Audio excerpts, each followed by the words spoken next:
Welcome to the Speak by Design podcast, where we study personal style, message structure, and message strategy so you can become a consistently compelling force. Let's dig in.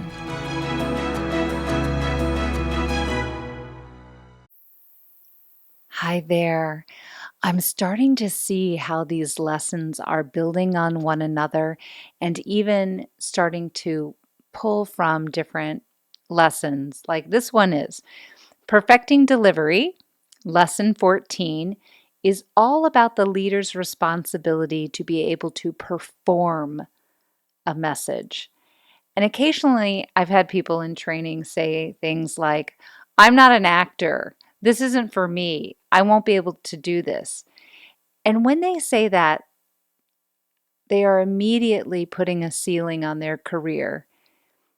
It is very difficult to propel an audience to think differently and take action on something without some showmanship.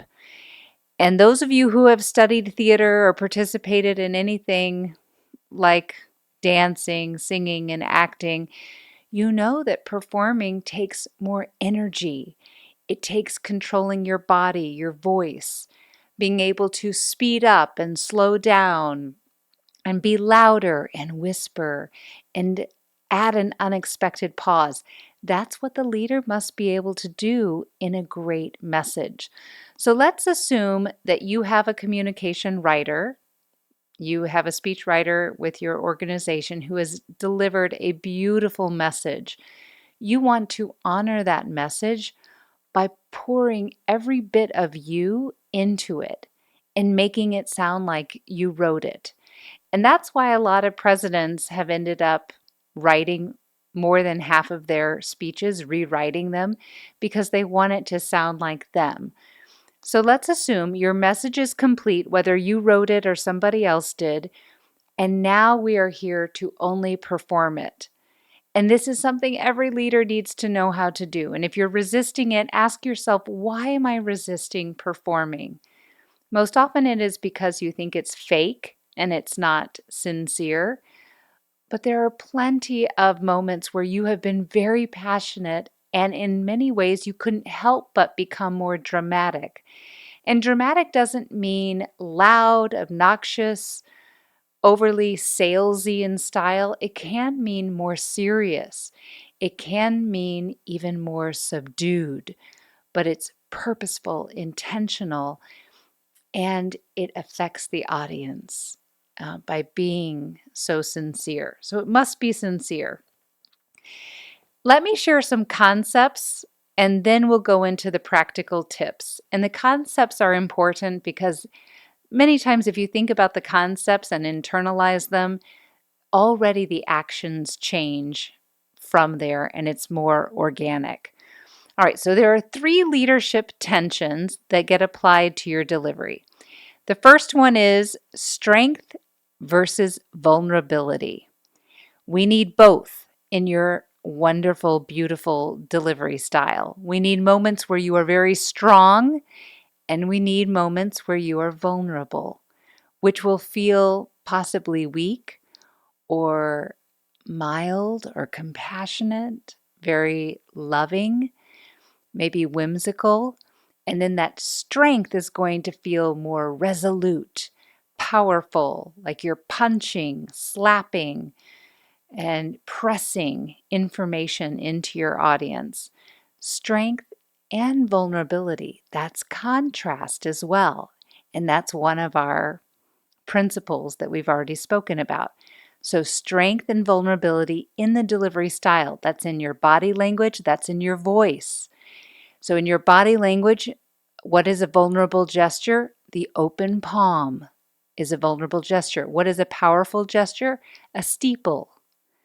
A steeple, like your hands are touching one another and making a triangular shape. What is in the voice would we consider vulnerability? A softness, not a harsh volume or loudness to you.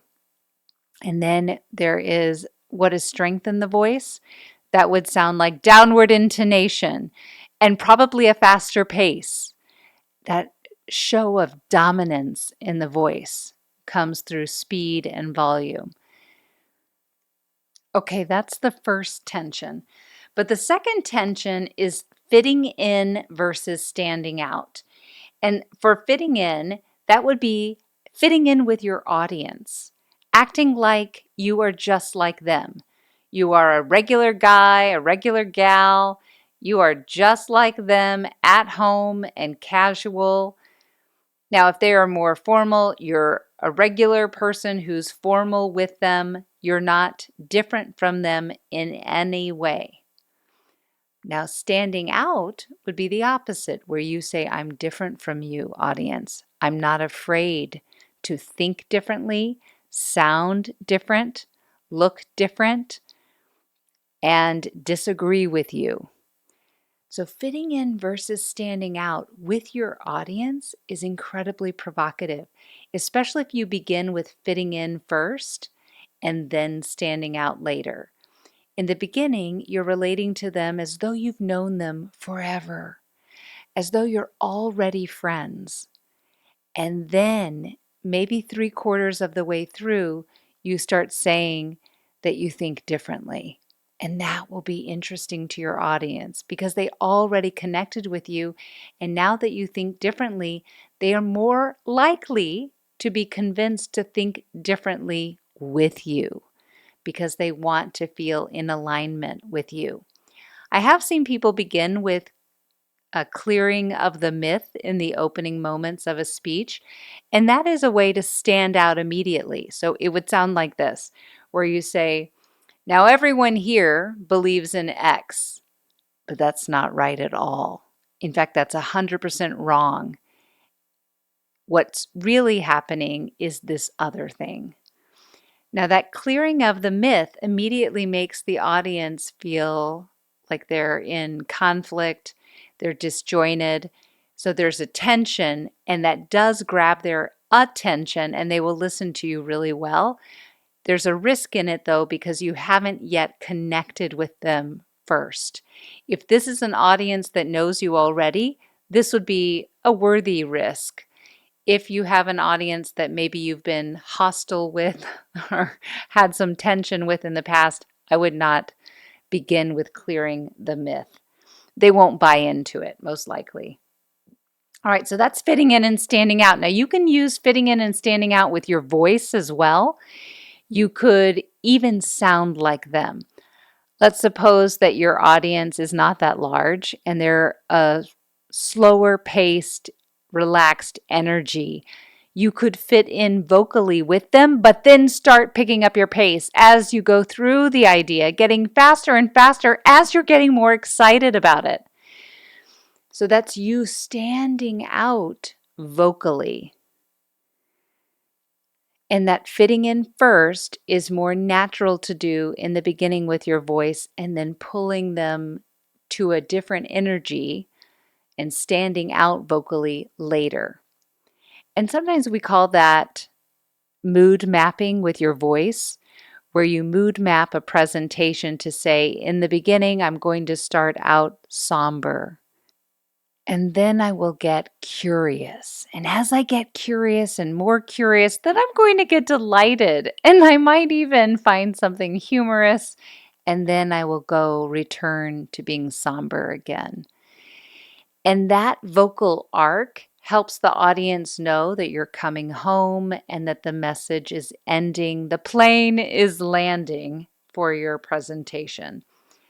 Look at your content and decide where the vocal journey is based upon the subject matter, not choosing different voices because it's entertaining in itself, but using different vocal styles that match the intention and the emotion you want the audience to feel. Always asking, what do I want my audience to feel? How do I want them to end up at the end of my presentation? What emotional state do I need them to be in to spark the actions, the questions, the new thinking that's going to pull us forward in the right direction? All right, so if the first tension was strength and vulnerability, the second was fitting in versus standing out. The third one is distance versus intimacy. Now that sounds pretty dramatic right there. Distance versus intimacy. So distance is you behaving as though you don't need your audience to like you, know you, or even trust you.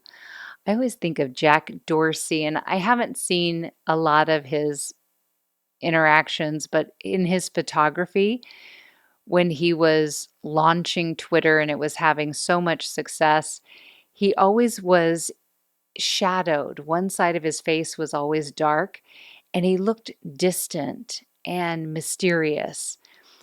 But that was very provocative, and it made us very interested in getting to know him.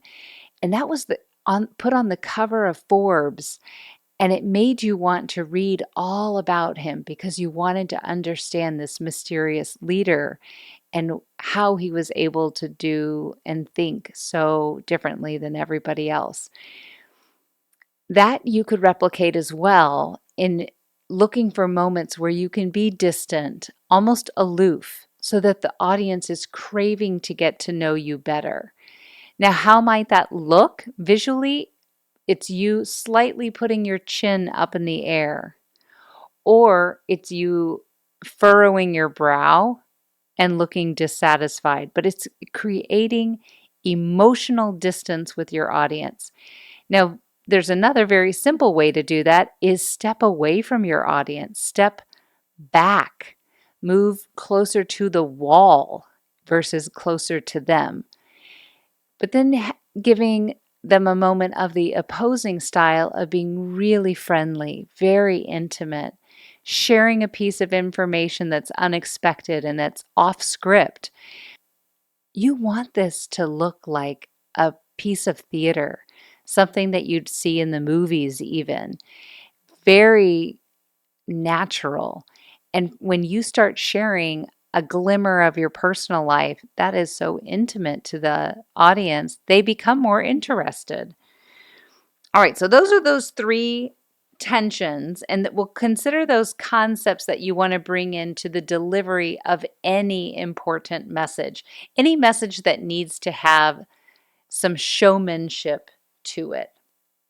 And then there is the mindset.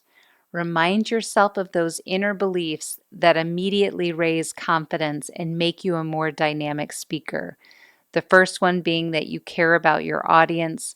The second one being that you believe in your expertise. The third one, that you believe you're fighting to solve a serious problem. And the fourth one, that you believe change will happen today. Those are the concepts to keep in mind. Now let's get really, really practical. With your visuals, this includes your slides. You want these slides to be simple and easily digestible.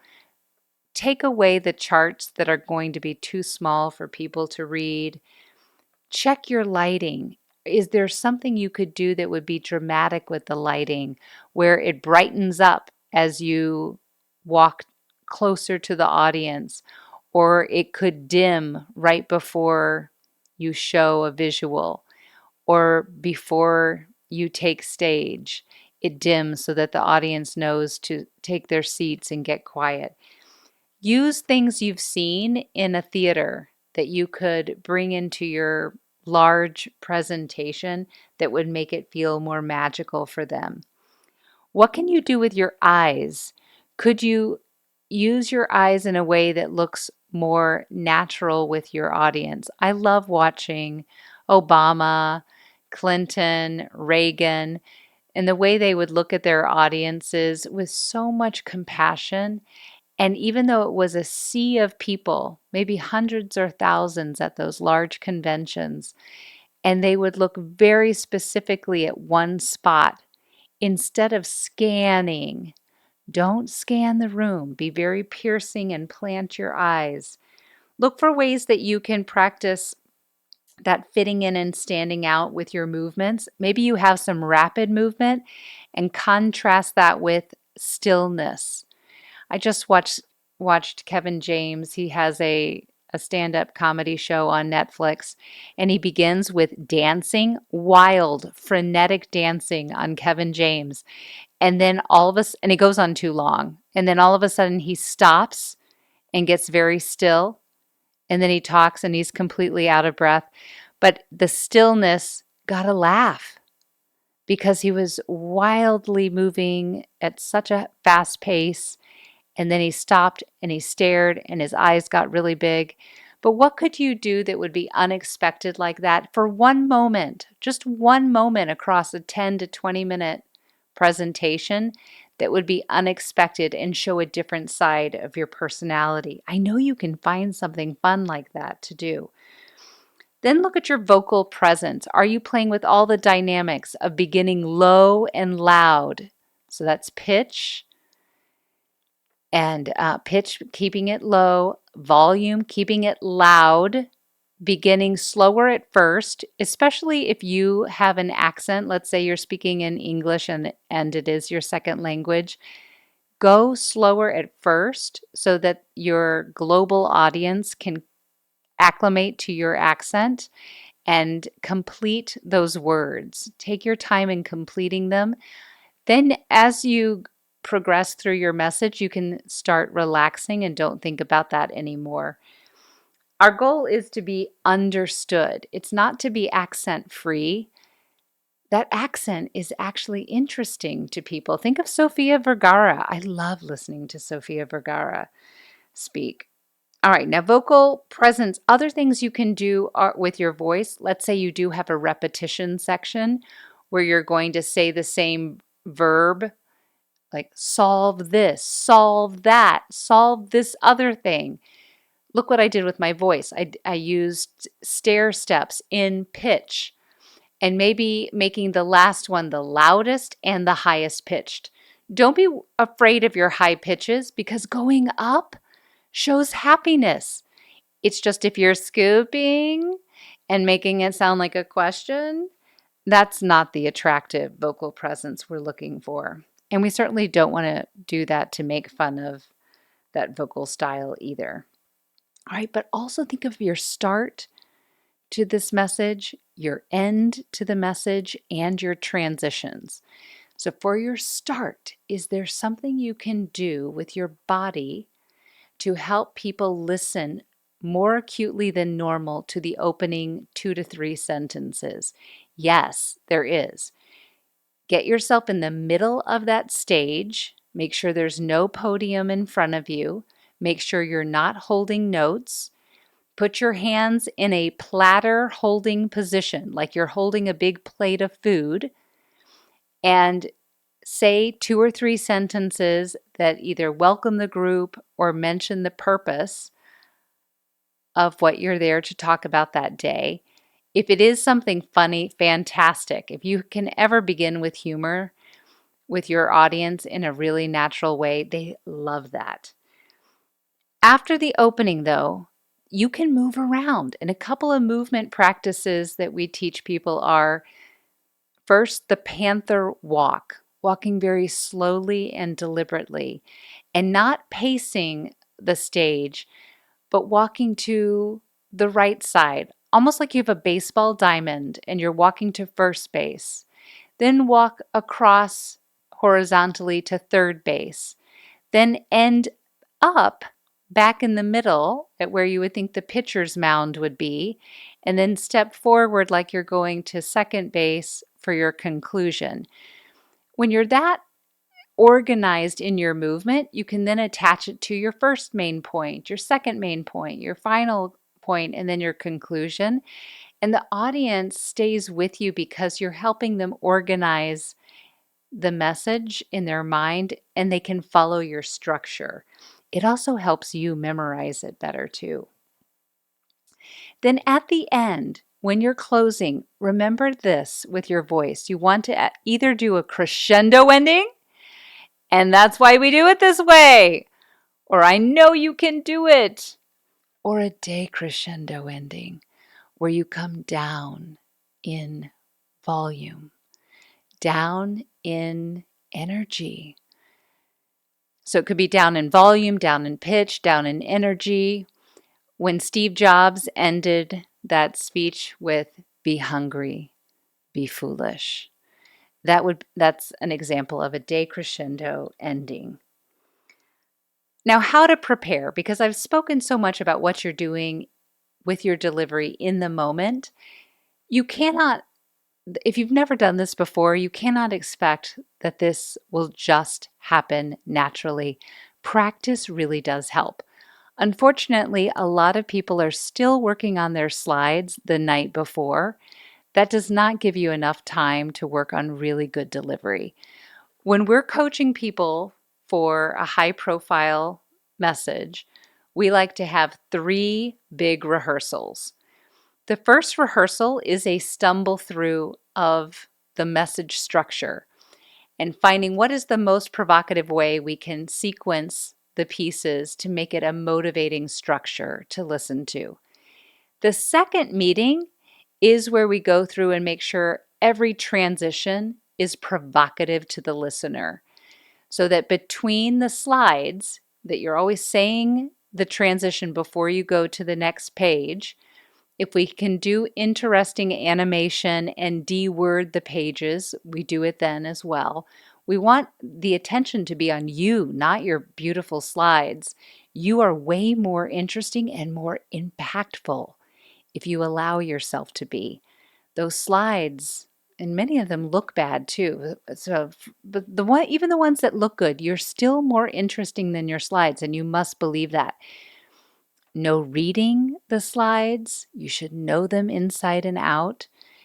And the only way that comes together is if you're practicing over and over again, which is why it's great to make a recording of yourself saying the whole message on your voice memo app on your phone. That's what I use on my iPhone. And then I walk around the neighborhood and I have my headphones in, and people think that I'm talking to a friend. I'm not. I'm just talking out loud to myself. Another thing I like to do is walk my house and I go room to room, and each room represents a section or a piece of my message, so that I only have to walk that once or twice, and I've already memorized my message structure. There's so much you can do with movement and working on your delivery by practicing out loud. Another thing that works for people is practicing in front of the mirror, because the mirror is giving you real-time feedback versus recording yourself on Zoom or setting up a camera. But when you can see yourself in the mirror, you will smile more, you will frown more, you will get to see how your mouth looks. You will work on using your eyes and your gestures more. So mirror work is fantastic. Aim to deliver your presentation 5 times in front of the mirror, and that helps.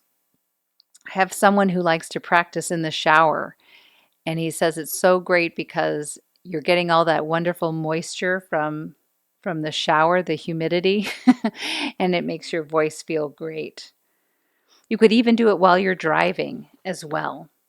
So delivery, this is taking your message and turning it into a piece of art. Allow yourself, give yourself permission to be a showman. And first you have to embrace that idea. It will take you so much farther in your career once you accept that that is part of the job. Your next presentation is going to be fantastic. I can't wait for you to apply these concepts we talked about today and see where they take you. Take care, everybody. Have a great one.